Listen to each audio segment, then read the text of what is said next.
Yo, what's going on, everyone? Welcome back. My name's Will and this is the Wimmy YouTube channel. Before we get into today's video, everyone, sales pitch, like, comment, subscribe. Those three things always mean the world to me. They really help please the whole YouTube algorithm by pushing my content out there. So if you like these types of videos, you want to help me out, go ahead, hit that subscribe button, hit that like button. Like I said, love you guys for that. So today we're doing the follow-up video to the one that got a lot of y'all real butthurt and got my whole comment section popping off. That video that I'm referring to are the things I hate about my GX 550, and today we're going to be doing the things I love about my GX 550. It's real windy out today. I'm sorry guys if you're getting a lot of wind noise out there. There's not much I can do. I wanted to film this for you and it's just been windy as fuck lately, so it is what it is, sorry. But like I said, we're gonna be doing the things I love about my GX 550. And again, I need to just preface this is just my opinion. These are not facts. Opinion. This is my YouTube channel, so everything here, take with a grain of salt because it's not facts, it's opinion. This is not a review. This is not me giving advice or stating facts, anything. It's my opinion. Yeah, there's gonna be a few facts out there. They're just specs on the vehicle itself. You know, anyone could just Google those, but again, these are just my opinion. So guys, stop getting so fucking butthurt over me sharing my opinion. If you don't like listening to other people's opinions, just get off YouTube, don't watch this video. But yeah, you guys get real freaking sensitive sometimes. You TRD boys. I don't even know what to say about some of y'all, but yeah, let's dive into this video. It's gonna be quick, it's gonna be brief. I'm gonna share just a few things I love about my 2024 GX 550. So here it is, guys. This is my 2024 Lexus GX 550. It is a premium plus, so it's not the base of the base, but it's slightly above base, being, you know, the plus model of the premium. But yeah, we've done some modifications to it. If you want to watch like the whole breakdown of everything, go check out this video. I'll put a card to it up here that's just going over my build and answering a few questions. But briefly, it's on the Westcott 2.5-inch lift kit. It's on some 22-inch Vossen wheels and on some, I guess we could just say they're 35-inch Nittos. They're basically like a 34.5, but those are the specs right there. And then recently we just installed that roof rack up there. That is a Land Cruiser first edition roof rack. So yeah, you can go ahead and check out those videos. I'll put links and all of that to those videos. But yeah, I digress. In today's video, like I said, we're going to be talking about a few things I love about the GX 550. And first things first, and again, this is just my opinion, I absolutely freaking love the way this SUV looks. Now, I gotta be honest with you guys, I was not a big fan of the way the prior generation GX looked. Like the GX 460, 470, wasn't a fan of them. They never really did anything for me, but when Lexus debuted the 550, that totally changed my mind. I absolutely love the way this thing looks. It gives me kind of like Defender vibes a little bit, where how it's like really squared off. It just looks really aggressive, almost kind of like a baby G-Wagon. You know, I guess some people might not like that I say that, but to me it kind of, you know, just gives off that vibe. But yeah, I just absolutely love it. I love the front of it up here. I really love the whole giant grille. I love the light design up there. I just think the front end just looks real mean and aggressive. I absolutely love it. Then the side profile as well, especially now with like the modifications I've done to it. Yeah, it just looks really, really mean. I'm a fan of kind of like boxier type of vehicles, so to me this just looks great. And like that angle right there, especially now with like the roof rack up there, yeah, that it just looks mean. So yeah, like I said, I love the exterior aesthetic to it. And again, this is all going to be subjective. Some people might absolutely hate this and love the prior generation, but to me, I think it looks fucking awesome on the exterior. And I really do like the whole layout of the interior as well. A lot of people are kind of hating on it, and I think, you know, Lexus could have done a little bit more, but honestly, I don't really have, you know, too many complaints. Especially like, you know, right here, I feel like it's very like driver focused. You know, you got the big screen up here, you got everything you need down here as well. you know, some people really don't like having like digital like climate control buttons and all of that, and I get that, but I feel that's the way that most manufacturers are going these days. So yeah, I mean, all in all, I think it looks great, and I love how you can option it out to get the two captain's chairs in the back as well. Obviously, that's how I have mine. I think that's really cool. Like, the bench obviously is sick, but I think it just gives it a little bit more of a premium look to it with the two captain's chairs, and, you know, plenty of storage in the back there. As you can see, I do have a toddler, so I got my stroller and a little portable potty back there because, you know, we're potty training because, you know, I'm dad life. So yeah, plenty of room back here, and, you know, the optional third row and all that. So yeah, I love the exterior, I love the interior. Again, this is totally subjective and it's my opinion. So yeah, that's number one on the list. I love the way this thing looks. Now, number two on my list, to piggyback off of the aesthetic and design, I love that this thing has a third row. Now, that's very debatable.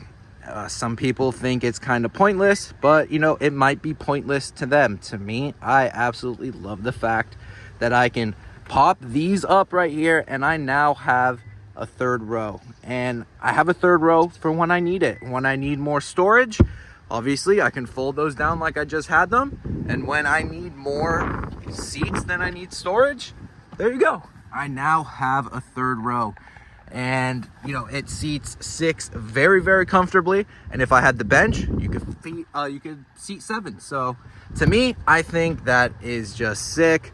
I wish the Overtrail had that option because, you know, like I said in my other video, I would have loved to have the earth color exterior color, but it's not a big deal. First world problems. But yeah, to me, I love having the third row. And I know a lot of people in my prior video were like, oh, you don't need all that storage. You only have one kid. It's only 3 of you. Yeah, I understand that. It's only 3 of me right now, guys. But I also have a larger extended family who also have kids. And we live in Florida. We go to Disney all the fucking time, unfortunately. So we like to take road trips. We go up to Tennessee. So yeah, to have these extra seats back here, it makes the world of difference to me. Now, some of you guys might not make a world of difference to you, but to me it does, and that's why I'm sharing my opinion with you guys. So don't get butthurt that my opinion is different than yours. You guys might not like that. I love that. To me, that was the selling point on the GX. So yeah, dad life, third row for me. That's number 2. So number 3 on my list might actually shock some of you guys. If you guys have been, you know, supporters of the channel, you know, for as long as I've been doing this, you could probably tell I'm a V8 fanboy. All my vehicles that I've showcased on this channel, besides like a few of them that aren't real like main vehicles on the channel, have all been V8s. I love my V8s. But number 3 on my list has got to be this twin turbo V6. This thing is super impressive, and I'm not just blowing smoke out of my ass here, guys, because trust me, I would have loved for this thing to have a V8. I would have loved for this thing to have a nice exhaust note because, quite frankly, this thing sounds, you don't even hear anything from the engine from this thing. And, you know, a nice rumbly V8 would have been awesome. I loved like the 1UZ, 2UZ Toyotas, you know, back in the day. I thought with an exhaust those things sounded sick, but yeah, I really love the performance of this V6. And comparing it to the prior generation GX, the GX 460 and the 470 that had the V8, this twin turbo V6 outperforms them. It's quicker off the line, quicker 0 to 60. It has better towing capacity than the V8s had. So yeah, all in all, I think this twin turbo V6, it's really impressive. And let me go ahead, I'll open it up so you can check out the power plant here under the hood. But there you go, nice and tidy under the engine bay here, all nice and tucked underneath this engine cover. So yeah, 3.4 liter twin turbo V6, 349 horsepower, 479 foot-pound-feet of torque. A little annoying that you couldn't just give us one more of each to, you know, make those numbers simple at 350 and 480, but yeah, that, you know, it is what it is. But yeah, all in all, guys, if you are concerned that this thing doesn't have like the get up and go because it doesn't have a V8, trust me, you guys definitely won't be supported. And that's coming from a diehard V8 guy. This twin turbo V6, definitely impressive. It drives great, it's super smooth, the acceleration is awesome on the highway. It doesn't have like that super like laggy response that, you know, a lot of turbos, you know, turbo vehicles might give you. I don't know if these are twin scroll turbos. I haven't really looked into that all too much, but yeah, there's hardly any turbo lag. You know, cruising at highway speeds, if you need to accelerate and get out of the way of anything or get in front of someone who's driving ridiculously slow, this thing, even though it's big and bulky, can definitely move and get out of its own way. So I have to admit, I'm very impressed with this twin turbo 6. And I think once Lexus comes out with like the hybrid version of this, it's going to be even more impressive. Now, that is if they stick with the whole V6 and all that. Who knows if they're going to go to the 4-cylinder like that's in the LC. I haven't done too much research on that, but I really do hope that they stick with the 6 and they just add a hybrid assist to it, because I think that thing would be an absolute monster. So yeah, that's, you know, third on my list. And now to piggyback off of the engine performance for number 3, I have to say number 4 is the towing capacity on this thing. Depending on what trim you have, this thing can tow around like 8,000 pounds. I believe it's rated best in class for towing capacity. So that's honestly kind of mind-blowing to me. And you know, all of that's done with, you know, the twin turbo V6. This thing has a lot of torque, so being able to pull that trailer, yeah, this thing seems to do it pretty effortlessly. Now, I'm not gonna sit here and say that I've towed with the GX yet, or that I'm going to be doing a lot of towing with the GX, but I do think it's pretty rad that you do have the option to, you know, tow with this rig.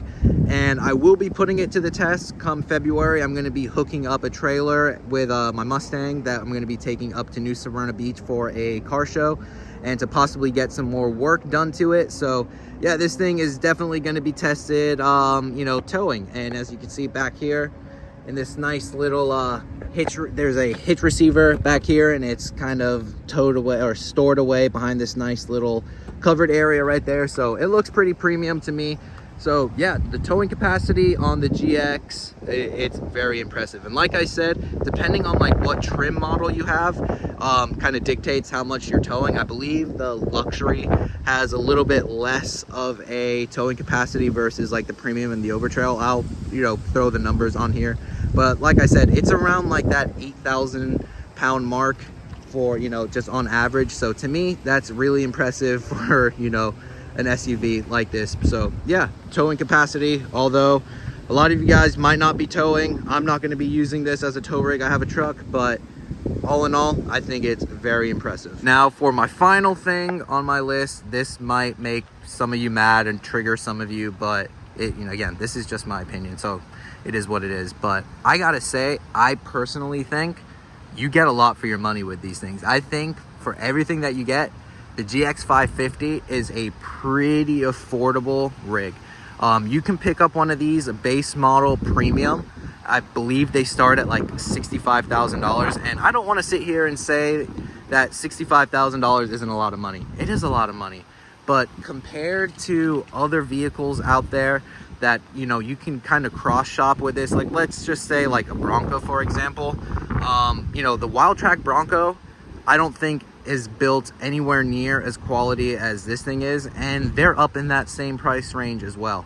And again, I know I'm comparing like the entry-level GX to a Wildtrak, which is almost like the top tier of a Bronco besides like the Raptor, but again, after owning both of them, this thing blows it away. And like I said, I've owned a Wildtrak, now I've owned this. I would definitely, every single day of the week, take the GX over a Bronco, and that's just for like a daily driver. When it comes to off-roading, that's going to be, you know, up to you guys that off-road, because I don't do that shit. So I'm just talking from a daily driver point of view. The GX to me is just a more quality engine. It drives a whole lot smoother. It has better you know, get up and go. Again, this is just my opinion, guys, and honestly priced pretty similarly. And let's just you know, throw out like the Land Cruiser, for example. A lot of Land Cruisers around my part anywhere, they're only like a few $1,000s less than what you could get a GX for around here. I've seen Land Cruisers selling in like the mid 60s range, where again, if you are able to get a premium, you can get, you know, one of these instead of an LC. And even like with the new 4Runners that are coming out, like the top of the line 4Runner being like the TRD Pro or the TRD Trail Boss or Trail King or whatever it is, I'm not too sure. I believe those are like 68 or 69,000, where an Overtrail is 72. Now an Overtrail Plus is going to be in that $80,000 range, which is definitely more expensive. But for a standard Overtrail being 72, that's like a $4,000 difference between like a TRD Pro 4Runner and one of these. I know they're different vehicles, but I think I would lean towards taking this for a few $1,000s more. But again, that's just, you know, me. So yeah, like I said, all in all, this is just my opinion, but I think these things are pretty well priced and you do get a lot for your money. But again, that's just my opinion. These things aren't without their faults. You know, the fuel tank is really small in my opinion. The fuel economy isn't all that great, but you kind of got to know that going into it. You know, there are not deal breakers in my opinion. And, you know, regardless of all of that, I still personally think you get a lot for your money, you know, based on, you know, third row seating. It looks great, all the newest performance, all the newest features. You know, you can get these things, you know, really decked out. So for what it's worth, I think these things are pretty sweet. All right, guys, so that's gonna do it for this one. This is just me once again sharing my 2 cents as an owner on a few things that I think are great and that I love about the GX 550. This isn't a review. Want to say that again. This is just me sharing some opinions as an owner. I've put almost 10,000 miles on this thing. No major complaints. You know, a few minor complaints. You can go check out this video right up here if you want to hear those complaints. But yeah, all in all, guys, I think this thing is absolutely great. I love it. No regrets whatsoever. So yeah, guys, like, comment, subscribe, all those fun things. Thanks for kicking it with me in this video. Comment down below a few things that you love about the GX 550 or a few things you hate about the GX 550. I'm always down to listen to you guys and shoot the shit with you guys. I try my best to reply to all of those comments. So yeah, guys, jump in that comment section down below. Let me know what's up. My name's Will. This is the Wimmy YouTube channel, and I'll see you all in the next one. Later, everybody.